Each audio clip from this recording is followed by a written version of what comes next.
يجب أن يعلم احنا مستهدفين، وهذا الاستهداف مستهدف قدراتك المالية، ضربك مع النظم الحاكمة ومع قياداتكم، تفتيت المجتمع طائفة وطوائف، تفتيت المجتمع عرب وعاجم، تفتيت المجتمع إلى مدينة ومدينة. هذا كله شيء مدروس.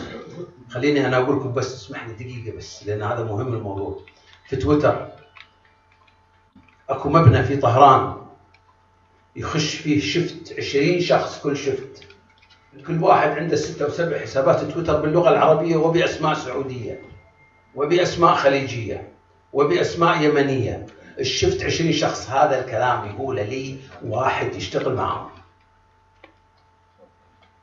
ويبدأ يشتغل في وسائل التواصل الاجتماعي ويضرب مجتمعاتنا، يحط اسمه السيف اليماني، سعودي مخلص، كويتي قح، ويبدأ وهو موجود في طهران يدير حسابات وهمية. هذا هو الاستهداف. ما احنا عارفينه وشبابنا مو عارفين ايش السالفة ومعاه طايرين. هذا هو لازم احنا نحذر منه، وحذرنا منه عدة مرات. ضرب الدول الآن لا يأتي بالصواريخ، الصواريخ للردع والتهديد. ضرب الدول يأتي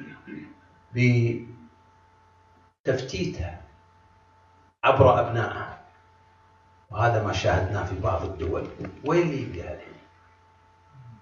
وين سوريا؟ مصر الآن اللي تعاني، تونس لحد الآن. بالتالي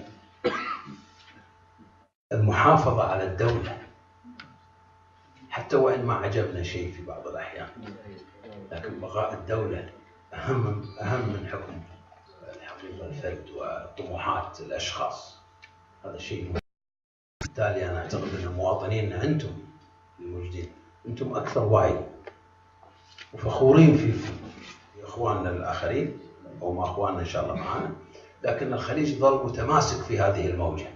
البعض يقول عشان عندهم فلوس، قول اللي تقوله، لكن احنا وقفنا متماسكين واستطعنا أن نعبر هذه الموجة. الآن نريد أن نستفيد من الدروس والعبر. لهذا السبب نتحدث نقول احنا مستهدفين، وهذا الكلام اللي قلت لكم ترى كلام حقيقي، وكلام شهادات شهود، وكلام من مجاهدي خلق، وكلام من بعض الأحزاب الإيرانية اللي يتصلون فينا ويبلغونا سواء بالإيميل، بس علشان ننور الصورة كاملة. وإن شاء الله أتمنى التوفيق، وأتمنى وفقت في إيصال جزء من المعلومات اللي